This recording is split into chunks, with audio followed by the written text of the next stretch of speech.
Olá, meus amigos, eu sou o William Jacob e estou aqui mais uma vez para a gente fazer um estudo das obras de Leon Denis, hoje iniciando o capítulo 6 do livro Um Olhar sobre o Tempo Presente. Esse capítulo é intitulado O Despontar de uma Nova Era, e quem tiver aí com o livro em mãos pode observar. Eu não vou fazer a leitura aqui dos primeiros parágrafos, porque aqui mais ou menos Leon Denis vai fazer um resumo do que ele abordou em outros capítulos, né? No caso aqui, lembrando que esse livro é um agrupamento de artigos que Leon Denis escreveu para a Revista Espírita ali por volta de 1920, 1921 e um dos capítulos aqui em 1926. Então ele escrevia artigo no mês, artigo no outro e ficou tudo lá na revista.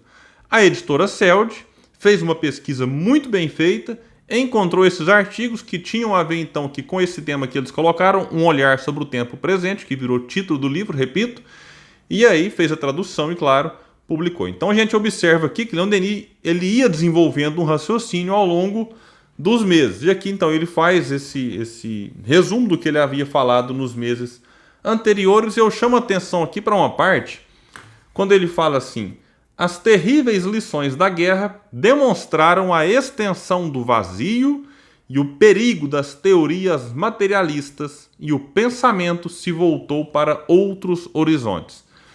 Aqui, como eu gosto sempre de destacar, ele escreveu isso pouco tempo depois da Primeira Guerra Mundial ter acabado. Ele escreveu um livro durante a Primeira Guerra Mundial, vale a pena, chamado O Mundo Invisível e a Guerra.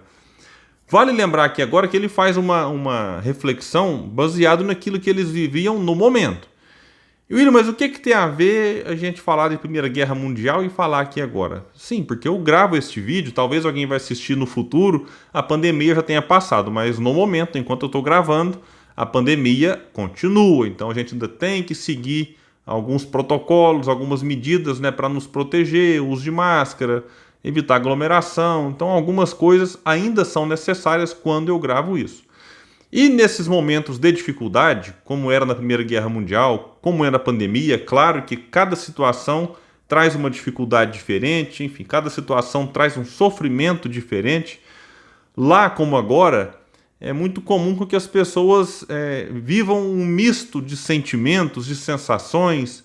Às vezes muitas pessoas reclamam que estão se sentindo assim, vazias por dentro, como o Denis vai dizer aqui. E aí falta talvez um pouco dessas teorias espiritualistas mesmo. E aqui eu não me refiro em específico sobre espiritismo ainda não. Porque a gente percebe que toda religião, enfim, mesmo tendo diferenças entre si, elas trazem algum tipo de conforto, algum tipo de consolo, algum tipo de amparo, né? A pessoa parece que ela se sente preenchida por algo. E aí, nesses momentos de dificuldade, é muito comum com que a busca por espiritualidade, a busca por religiosidade, aumenta. A pandemia, assim como a Primeira Guerra Mundial, acaba impondo alguns desafios extras, né? Quando instituições religiosas, templos são fechados. Na Primeira Guerra Mundial isso também acontecia, como na Segunda, por uma questão de segurança. Enfim, algumas atividades são retomadas, mas ainda assim as pessoas temem em sair de casa, em se expor, em entrar em contato. E aí é importante observar que teoria espiritualista se oferece, como eu disse aqui, algum tipo de conforto. A teoria materialista não. A teoria materialista às vezes faz com que o indivíduo até fique ainda pior do que já estava, porque ele olha para tudo isso e não encontra um sentido. Ele vai falar assim: puxa, mas para que eu estou passando por tudo isso se a vida acaba no túmulo? Que diferença faz eu me comportar bem ou me comportar mal se daqui a pouco talvez a morte me visite e aí quem fez o certo e quem fez o errado terá o mesmo destino, que é o nada, segundo apontam os materialistas. Então o materialismo, nestes momentos de dificuldade, eles acabam, além de não oferecendo consolo, fazendo com que o indivíduo, inclusive, pense somente em si e não pense nos outros.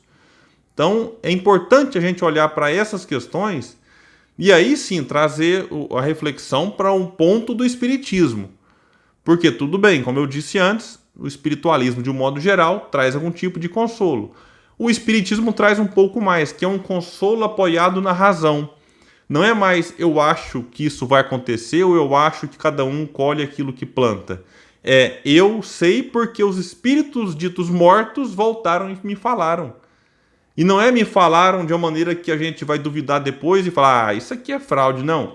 Falaram a partir de fenômenos autênticos, fenômenos estudados, indivíduos, né, extremamente respeitados na sociedade da época, homens de ciência. Então, este é um extra que o Espiritismo nos oferece, além daquilo que o espiritualismo já traz nas suas diferentes vertentes religiosas.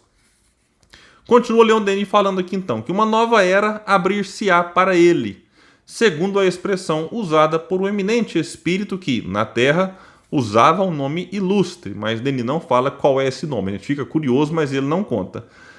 Continua ele então trazendo aqui o que esse espírito disse. Abre aspas para ele. Surgirá uma religião preparada pelos séculos que se manifestará por obras indestrutíveis, alicerçada sobre o verdadeiro, o belo e o bem, apresentará à humanidade um ideal equilibrado, ao mesmo tempo materialista e espiritualista. Isto é, ela explicará as causas e os fatos, a inteligência diretora e a sua realização. Mostrará a constante harmonia do finito e do infinito, e a penetração do grande todo na parcela infinitesimal. A visão grandiosa da solidariedade das coisas, dos seres, das humanidades e de Deus. Quando a gente olha aqui, eu até achei estranho, quando ele fala sobre questão materialista e espiritualista. E aqui, claro, que ele vai fazer uma referência nessa explicação, acredito que em relação mesmo ao espiritismo. Mas, William, como assim espiritismo materialista, quando ele fala que a humanidade é um ideal equilibrado, ao mesmo tempo materialista e espiritualista? Na verdade, tentando fazer uma reflexão além daquilo que ele nos propõe aqui, o Espiritismo nos faz o quê? Não nega a ciência humana. O Espiritismo não nega. Muitas outras religiões viveram durante muito tempo num conflito constante com a ciência. Algo que o Espiritismo, além de não manter esse conflito de pé, faz com que ele deixe de existir, buscando uma união daquilo que é espiritual, daquilo que a doutrina espírita nos traz, respeitando aquilo que é da matéria, aquilo que é do nosso mundo aqui. Então você não tem que, para ser espiritualista, negar aquilo que é vinculado ao nosso planeta. E aí reforça a ideia de que tudo bem, você que acredita nas coisas aqui da Terra, você que acredita na ciência, não precisa, por conta disso, negar o que é de ordem espiritual. Então vem propor uma união, aquilo que Kardec trabalha muito bem no Evangelho segundo o Espiritismo, da aliança entre a ciência e a religião. Então eu acho que é mais nesse aspecto que esse espírito aqui se referia em relação a esses pontos. Vamos avançar aqui então com o próprio Denis no livro. Há alguns anos as propriedades reveladas pela matéria vêm subvertendo todas as ideias que a ciência elaborou sobre o mundo, encaminhando o espírito humano rumo ao espiritualismo. Um dia eu ouvi um certo palestrante falando assim, que quanto mais o homem desvenda a matéria, mais ele se aproxima do espiritual. Então esse é um ponto a ser também destacado.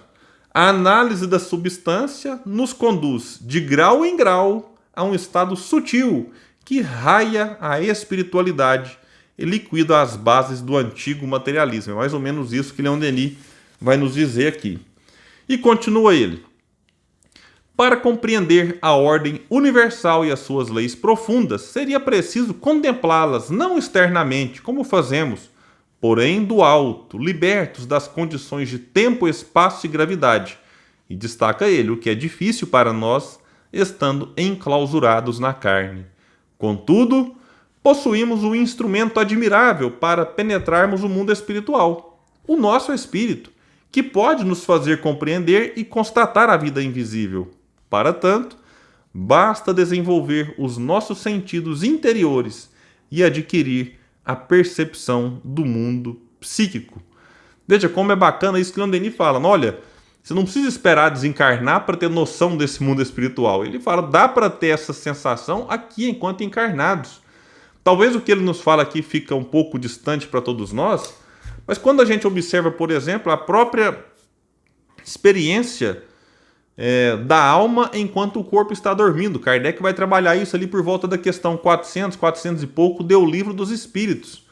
Quando entramos aí no sono, o corpo adormece, mas o espírito tem uma certa liberdade. Pode ser maior ou pode ser menor, dependendo inclusive ali vamos chamar de profundidade do sono, da qualidade do sono, de como nós nos preparamos antes de dormir. Mas essas experiências, elas são reais. Todas, William. Todas não.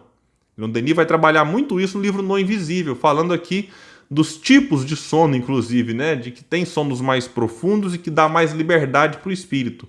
Há situações em que o sono não é tão profundo assim, em que o espírito ele tem um ligeiro afastamento e fica lidando muito com essas questões terrenas mesmo do dia a dia da pessoa.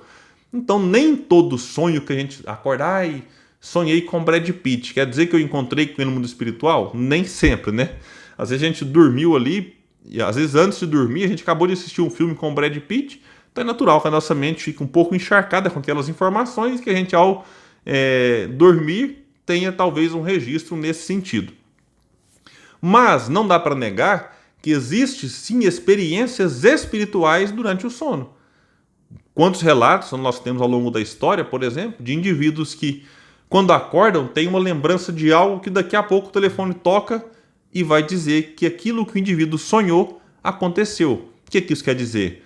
Que em espírito, aquele indivíduo presenciou aquela cena ocorrida. Quem vai trabalhar muito isso é o próprio Arthur Conan Doyle no seu livro A História do Espiritualismo, trazendo relatos de diferentes livros, revistas e experimentadores, tratando dessas questões, inclusive de Swedenborg. Então vale a pena a gente realmente pesquisar e entender que, estando encarnados, dá sim para a gente ter noção, uns mais, outros menos, de que temos muito mais do que matéria. Temos, ou não é que temos, né? Até corrigindo aqui, somos um espírito e momentaneamente vivemos uma experiência no corpo, na carne. Por isso falamos que somos espíritos encarnados, ou, na palavra de Kardec, prefiro chamar isso de alma. Meus amigos, eu fico por aqui então. Agradeço a todos que nos acompanham aqui nos estudos das obras de Leon Denis. Um forte abraço e até o nosso próximo estudo.